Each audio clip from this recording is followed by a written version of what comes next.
kelompok algoritma akan menampilkan konsep dasar kecerdasan artifisial. Hai, perkenalkan, kami dari kelompok algoritma. Kali ini kami hendak memperkenalkan etika kecerdasan artifisial.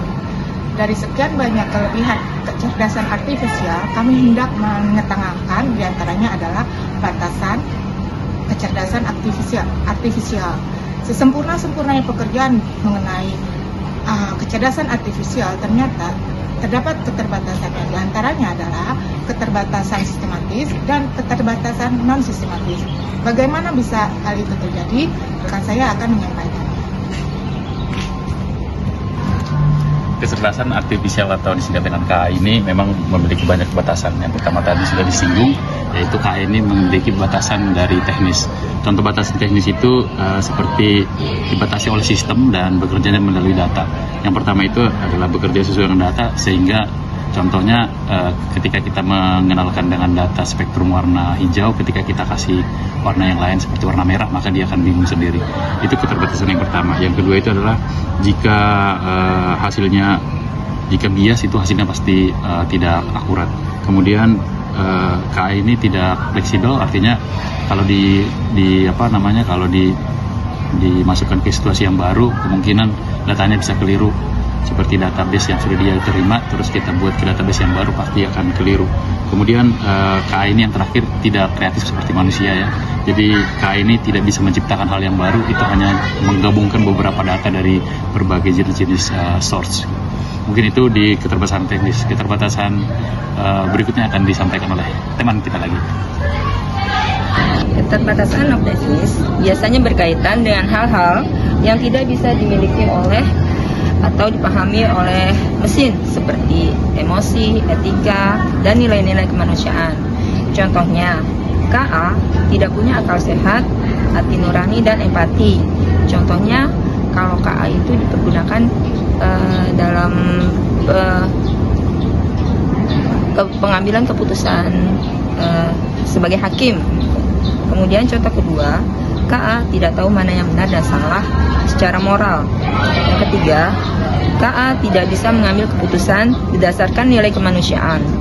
Yang keempat, KA tidak bisa bertanggung jawab atas dampak dari tindakannya. Oke, selanjutnya adalah keterbatasan dari kecerdasan artifisial. Secara garis besar ada 4 ya. Yang pertama adalah KA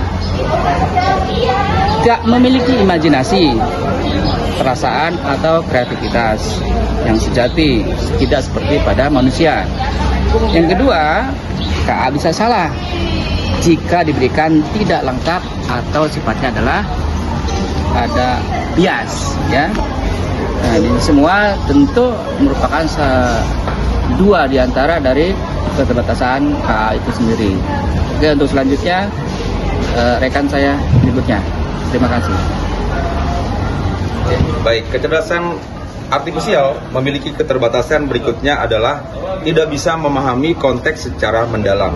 Maksudnya bahwa manusia bisa menafsirkan kalimat dari nada bicara, gestur tubuh, dan situasi. Sedangkan KA hanya melihat data sebagai angka atau pola.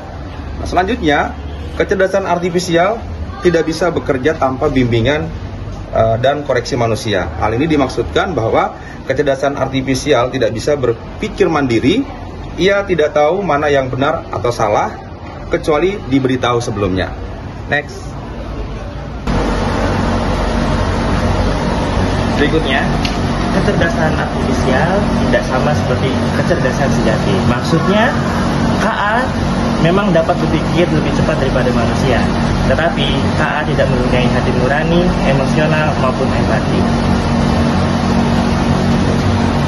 Kamu tahu nggak kalau KA itu penting banget dalam kehidupan di abad 21? Misalnya, seperti kamu bisa dapat meningkatkan efisiensi, mempercepat pengambilan keputusan, dan juga memberikan solusi yang lebih cerdas.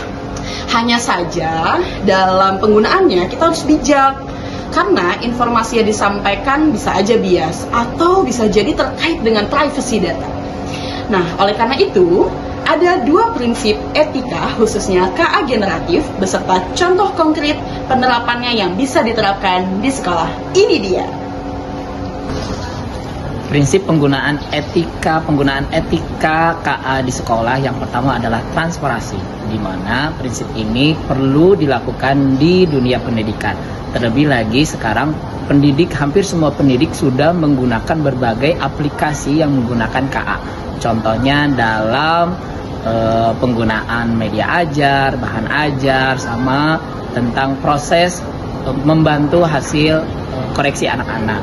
Nah, prinsip ini perlu diterapkan di sekolah karena kalau kita menggunakan KA banyak miss-nya, sehingga guru wajib untuk meng-cross-check kembali apakah hasil dari KA ini benar atau tidak. Oke, baik. Prinsip yang kedua yaitu privacy. Prinsip privacy sangat penting untuk kita pahami dan kita pelajari dan kita lakukan dalam etika pembelajaran atau etika penggunaan KA di sekolah.